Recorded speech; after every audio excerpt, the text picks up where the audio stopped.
They turned illegal drinking into an empire, and the nightclubs became killing floors. If you're drawn to the real stories of power, violence, and the shadows where America's underworld was born, stay with this, because what happened in these 5 clubs changed everything. New York City. January 17, 1920. Midnight. Prohibition begins. The Volstead Act makes alcohol illegal across America. Within hours, speakeasies start opening. Mobsters see opportunity.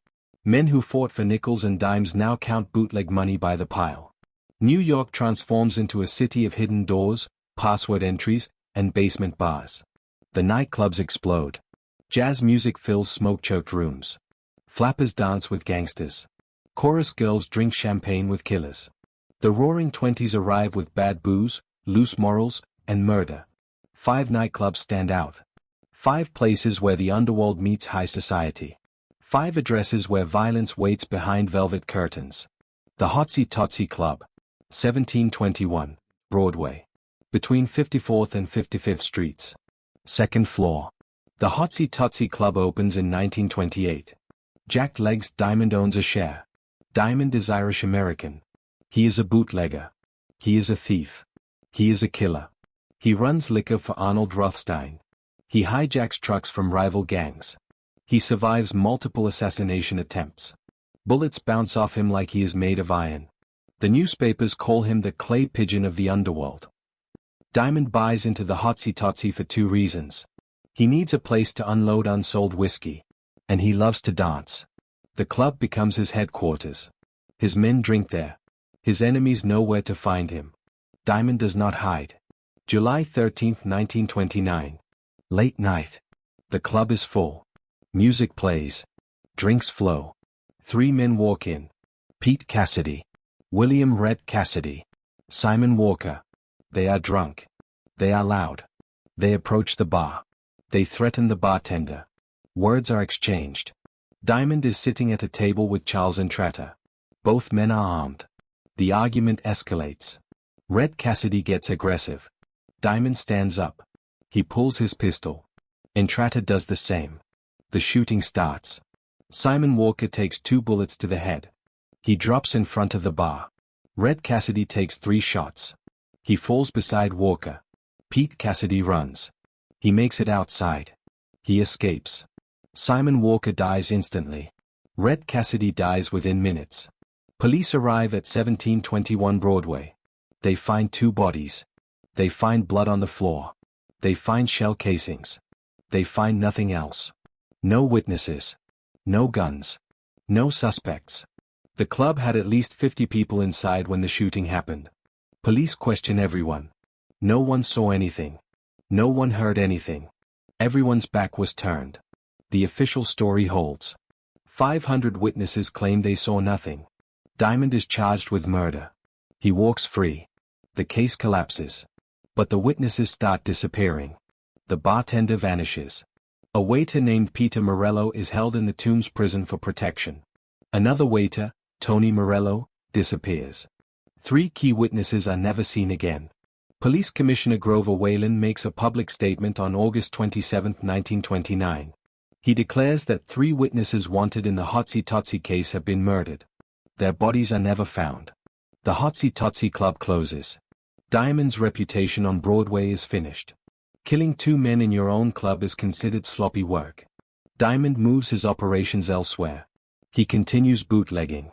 He survives more shooting attempts. He is shot 5 times at the Hotel Monticello in 1930. He lives. His luck runs out on December 18, 1931. Diamond is shot dead in a boarding house in Albany. He is 34 years old. No one is ever convicted of his murder. Club and Team. 205 West 54th Street. The Hotel Harding. Basement level. Club and Team operates in darkness and red velvet. The entrance is hidden. Patrons descend stairs into an exotic world. Chinese lanterns hang from the ceiling. The light is dim. The atmosphere is dangerous. The club is run by Texas Guinan. Her real name is Mary Louise Cecilia Guinan. She is born in Texas in 1884.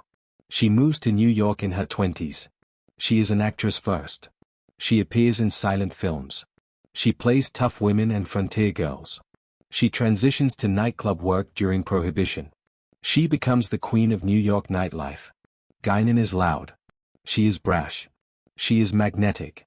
Her greeting becomes famous. "Hello, suckers." She shouts it at arriving customers. She wears sequin gowns.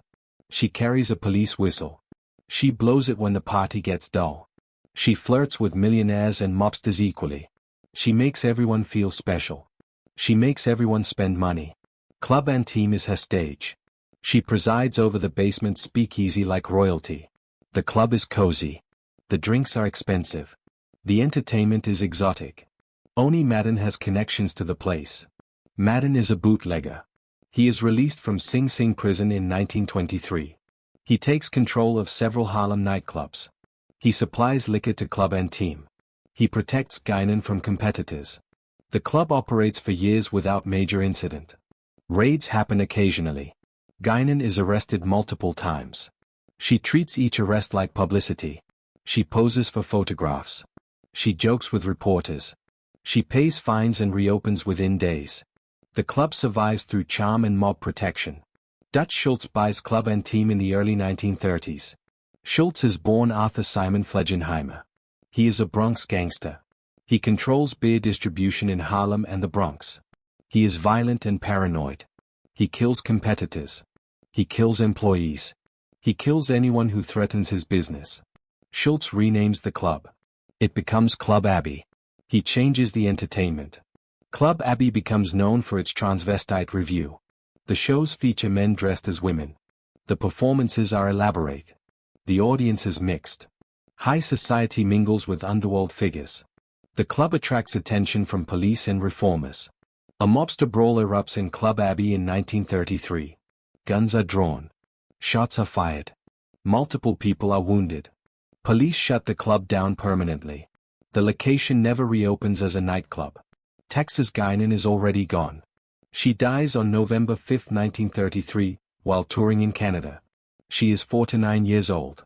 Dutch Schultz continues operating for 2 more years. On October 23, 1935, he is shot in the Palace Chop House in Newark, New Jersey. 3 of his men are killed with him. Schultz survives the initial shooting. He dies the next day. He is 33 years old.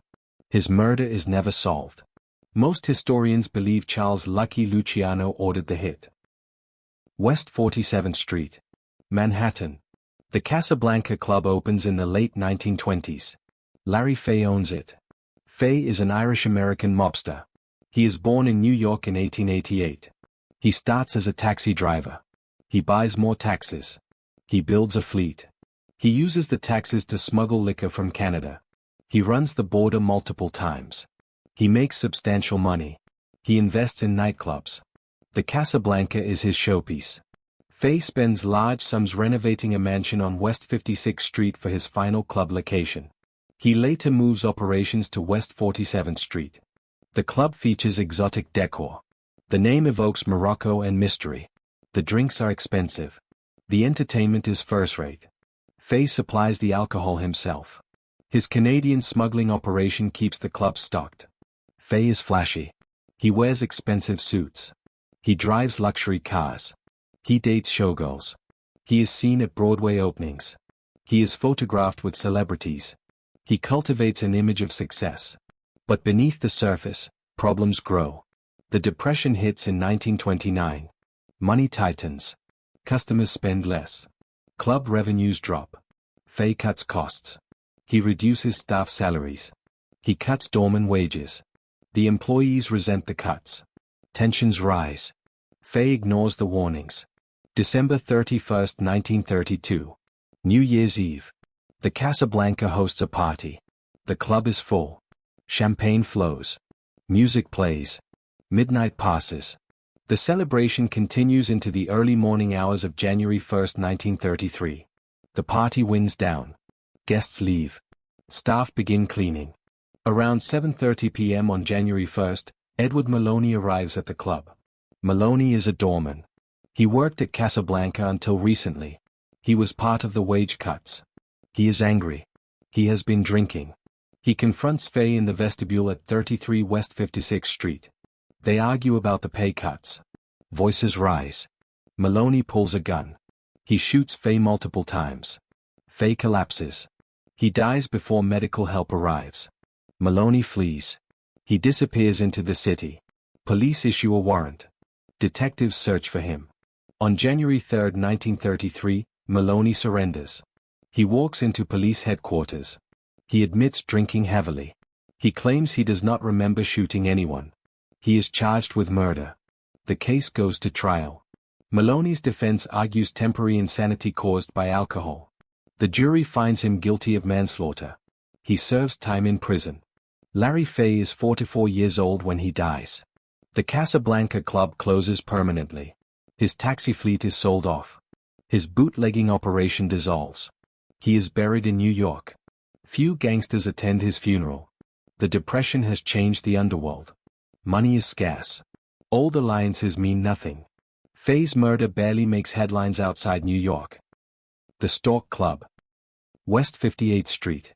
Later, East 53rd Street. Finally, 3 East 53rd Street. The Stork Club is opened in 1929 by Sherman Billingsley. Billingsley is from Enid, Oklahoma. He is born in 1896. He works as a bootlegger in Oklahoma. He kills a man there. He serves time in jail. He is a criminal. He moves to New York in the late 1920s. He sees opportunity in speakeasies. Billingsley opens the Stork Club as a place to play cards with friends. The first location is a small speakeasy on West 58th Street. It is not glamorous. It is a working club. Billingsley runs it with partners. The partners are mobsters. They provide protection. They provide liquor. They take a cut of profits. The arrangement works until it does not. Vincent "Mad Dog" Cole enters the picture. Cole is an Irish-American gangster. He is born in 1908. He works for Dutch Schultz. He breaks away and starts his own operation. He becomes a rival to Schultz and other established gangs. He is violent. He is unpredictable. He earns the nickname Mad Dog. In 1931, Cole kidnaps Sherman Billingsley. He demands ransom from Billingsley's mobster partners. The partners pay. Billingsley is released. But the kidnapping changes everything. The mob partners realize Billingsley is a liability. Enemies will keep coming after him. The mob allows Billingsley to buy them out. He becomes sole owner of the Stork Club. Billingsley uses the buyout to go legitimate.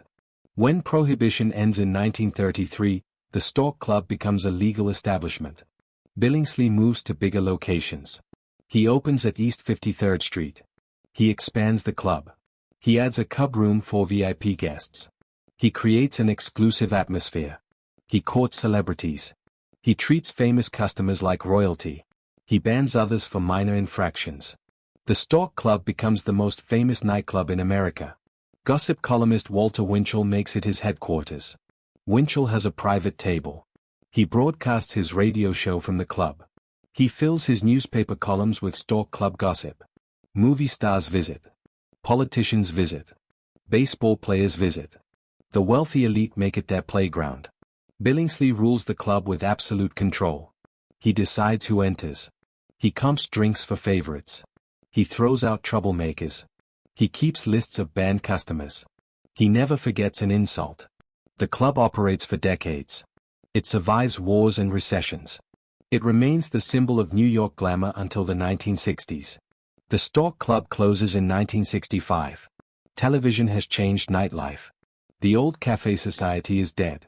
Billingsley tries to keep the club alive. He fails. He dies on October 4, 1966, at age 70. The building is demolished. Paley Park stands on the site now. Nothing remains of the Stork Club except memories and photographs. Mad Dog Cole does not live long after kidnapping Billingsley. On February 8, 1932, Cole is making a phone call from a drugstore at 314 West 23rd Street. A car pulls up outside. Gunmen enter. They spray the phone booth with machine gun fire. Cole is hit 15 times. He dies instantly. He is 23 years old. Dutch Schultz is suspected of ordering the hit. No arrests are made. The Cotton Club. 644 Lenox Avenue. Corner of 142nd Street. Harlem. The building stands in the heart of Black New York. In 1920, Jack Johnson rents the upper floor. Johnson is the first African-American heavyweight boxing champion. He wins the title in 1908. He holds it until 1915. He is controversial. He marries white women. He flaunts his wealth. He defies racial conventions.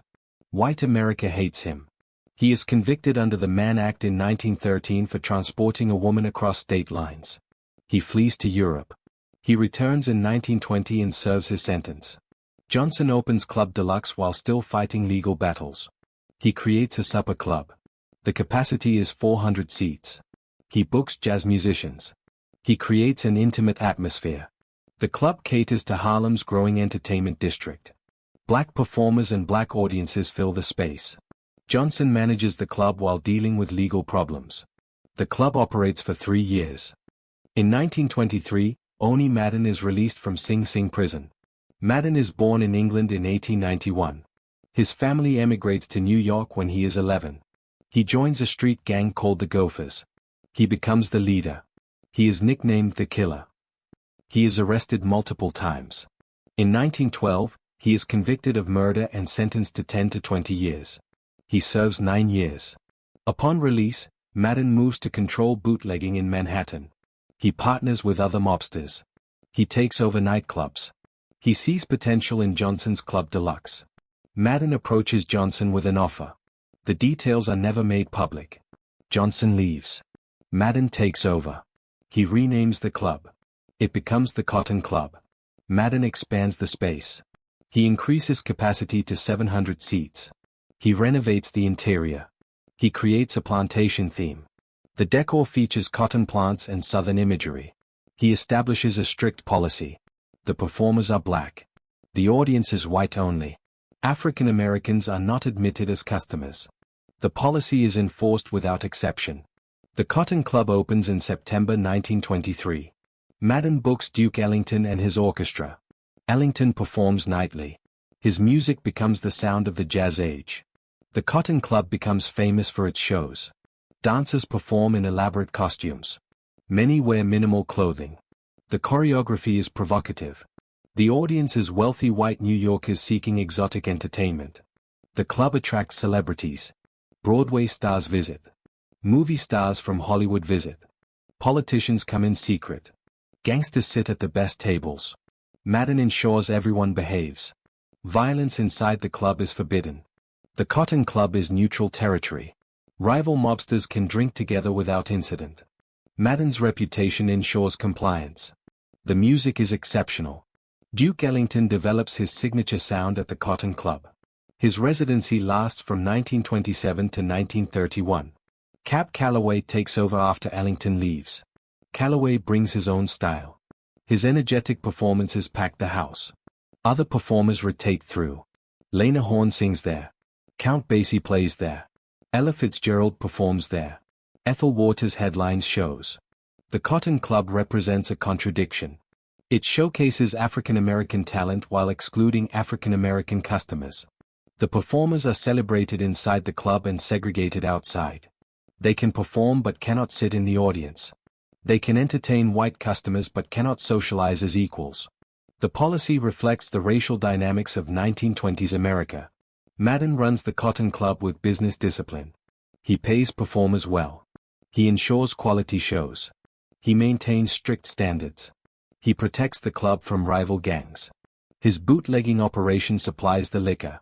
His political connections protect against serious raids. The Cotton Club operates openly throughout Prohibition. The club moves in 1936. Harlem becomes too dangerous for white customers. Race riots occur. Crime increases. Madden relocates the Cotton Club to Midtown Manhattan. The new location is in the Theater District. The club operates there until 1940. The atmosphere changes. The intimacy is lost. The magic fades. The Cotton Club closes permanently in 1940. Oni Madden leaves New York in 1935. He moves to Hot Springs, Arkansas. He marries the daughter of the town's postmaster. He lives quietly. He operates gambling interests behind the scenes. He is never arrested again. He dies on April 24, 1965, at age 73. He is one of the few Prohibition-era gangsters to die of natural causes. Jack Johnson continues his boxing career after losing Club Deluxe. He fights exhibition matches. He appears in vaudeville. He operates other businesses. He serves his prison sentence for the Mann Act conviction. He is eventually pardoned posthumously in 2018. He dies in a car accident on June 10, 1946, at age 68. Duke Ellington's career explodes after the Cotton Club. He becomes one of the greatest composers in American history. He writes over 1,000 compositions. He tours the world. He receives numerous awards. He performs until weeks before his death on May 24, 1974. He is 75 years old. The 5 nightclubs represent a specific moment in American history. Prohibition creates opportunity for organized crime. Bootlegging generates massive profits. Speakeasies become the social centers of major cities. Gangsters transform from street thugs into wealthy businessmen. They mingle with high society. They control politicians. They shape culture. The nightclubs are stages where multiple worlds collide. Jazz musicians create art. Flappers reject Victorian morality. Celebrities seek excitement. Gangsters launder money and display power. Everyone participates in breaking the law. Everyone drinks illegal alcohol. Everyone pretends not to notice the violence. But the violence is always present. The Hotsy Totsy Club sees 2 men killed and witnesses murdered. Club Antime transforms into Club Abbey and closes after a mobster brawl. Casablanca ends with Larry Fay shot dead over wage cuts. The Stork Club survives because Sherman Billingsley is kidnapped and forced out of mob partnerships. The Cotton Club thrives under Oni Madden's protection and segregation policy. The nightclubs shape American entertainment. The Cotton Club introduces white audiences to jazz music. The performances influence Broadway and Hollywood. The fashion spreads across the country. The language enters popular culture. The energy of the 1920s nightclub scene defines a generation. Prohibition ends on December 5, 1933. The 21st Amendment repeals the 18th Amendment. Alcohol becomes legal again. The speakeasy era ends. Many clubs close immediately. Others try to go legitimate. Most fail. The mystique disappears with legalization. The danger was part of the appeal. Without the risk of arrest, the clubs lose their edge. The gangsters who ran the clubs face different fates. Legs Diamond is murdered in 1931. Dutch Schultz is murdered in 1935. Larry Fay is murdered in 1933. Mad Dog Cole is murdered in 1932. Sherman Billingsley survives and prospers. Oni Madden retires and dies peacefully. The survival rate for Prohibition-era gangsters is low. Most die young and violent. The buildings are mostly gone now. 1721 Broadway is demolished. The Hotel Harding is renovated. The Casablanca location changes hands. The Stork Club site becomes Paley Park. The original Cotton Club building still stands on 142nd Street and Lenox Avenue, but it is not the Cotton Club anymore. The nightclubs existed for roughly 15 years. They burned bright and fast. They created legends.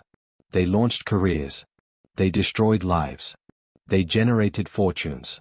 They cost hundreds of people their freedom or their lives. They were illegal from the first day to the last. Everyone knew it. No one cared. The speakeasies closed. But the jazz played on.